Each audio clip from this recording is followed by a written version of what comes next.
جب میں اپنے دوستوں کے ساتھ باہر جاتا تھا تو میرا واحد مقصد یہ ہوتا تھا کہ میں آج اتنی شراب پی لوں کہ کچھ یاد نہ رہے۔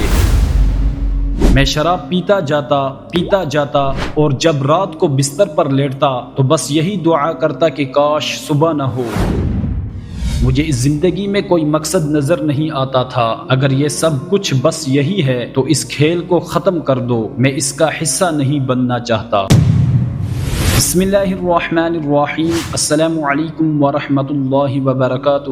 حقیقی واقعات کے ہمارے اس چینل میں خوش آمدید۔ ناظرین، کہتے ہیں کہ میرا نام سائمن والگرین ہے۔ میں سویڈن میں پیدا ہوا اور ایک ملحد یعنی ایتھیسٹ ماحول میں پلا بڑھا۔ جب میں 11-12 سال کا تھا میرے والدین کی طلاق ہو گئی۔ اس وقت میرا سب کچھ لٹ گیا۔ گھر میں ایک مرد کی سرپرستی ختم ہو گئی اور میری ماں شدید ذہنی دباؤ اور شراب نوشی کا شکار ہو گئی۔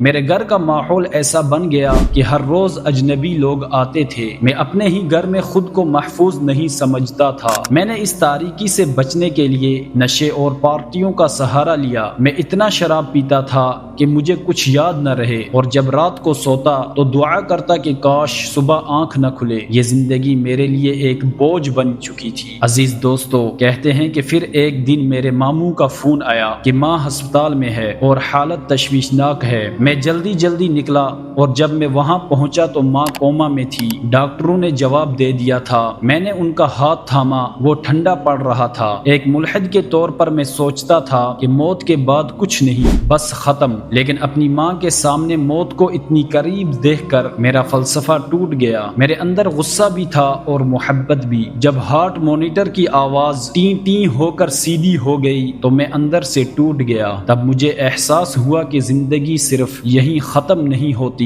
میں نے اپنے ہاتھ اٹھائے اور کہا، اے وہ ذات جو مجھے سن رہی ہے، مجھے دیکھ رہی ہے، مجھے سچائی دکھا دے۔ یہ میری زندگی کی پہلی سچی دعا تھی۔ دعا کے بعد کچھ دن خاموش رہا۔ میں ایک میوزک پروڈیوسر تھا اور میرا ایک دوست تھا جو بظاہر مسلمان تھا لیکن وہ بھی میری طرح پارٹیوں میں ملوث تھا۔ اچانک اس نے نماز پڑھنا شروع کر دی، داڑھی رکھ لی۔ میں نے اس سے سوالات کیے۔ میں عیسائیت کی طرف بھی گیا کیونکہ سویڈن میں عیسائیت عام ہے، لیکن مجھے وہاں تضادات ملے۔ ہر کوئی الگ جواب دیتا تھا۔ میں نے اپنے دوست سے پوچھا کہ خدا کون ہے؟ اس نے مجھے قرآن کی سورہ الاخلاص سنائی۔ اس کا ترجمہ سنتے ہی میرے اندر ایک جھٹکا سا لگا۔ ایک خدا جو کسی کا محتاج نہیں، نہ اس کی کوئی اولاد ہے نہ وہ کسی کی اولاد ہے۔ یہ وہ سچائی تھی جس کی مجھے تلاش تھی۔ عزیز دوستو، کہتے ہیں کہ ایک دن ہم مسجد گئے۔ وضو خانے میں نے نل چلایا تو میرے دوست نے میرا ہاتھ روک کر کہا، سائمن تم جو کرنے جا رہے ہو یہ ایک مسلمان کا عمل ہے، اگر تم تیار نہیں ہو تو رک جاؤ۔ اس لمحے مجھے محسوس ہوا کہ شیطان کے وسوسے مجھ پر حملہ کر رہے ہیں۔ مجھے بخار جیسا محسوس ہوا، ہزاروں مکھیاں بنکنے لگی، ایسا لگا جیسے میں الٹی کر دوں۔ لیکن ایک آواز آئی، اگر آج نہیں تو پھر کبھی نہیں۔ میں نے ہمت کی اور کلمہ شہادت پڑھا، اشہد ان لا الہ الا اللہ و اشہد ان محمد رسول اللہ۔ جیسے ہی میں نے یہ کہا وہ سارا وزن جو میرے کندھوں پر تھا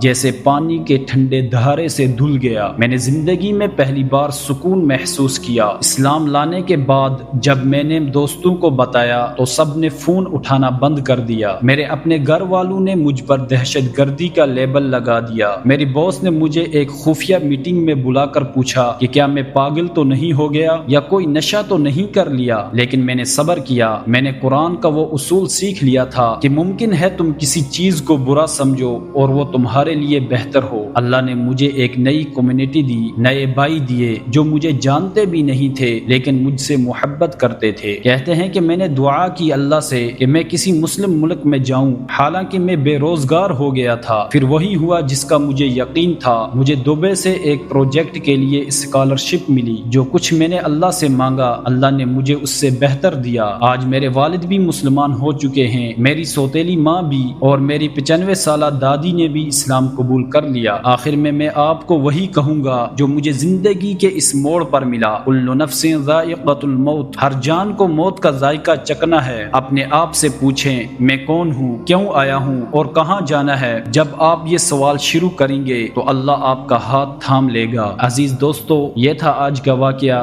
امید ہے کہ آپ کو یہ واقعہ پسند آیا ہو۔ اگر آپ کو یہ واقعہ پسند آیا ہو تو ہمارے چینل حقیقی واقعات کو سبسکرائب کرنا نہ بھولیں۔ ملتے ہیں کسی اور نئے واقعے کے ساتھ، تب تک کے لیے فی امان اللہ۔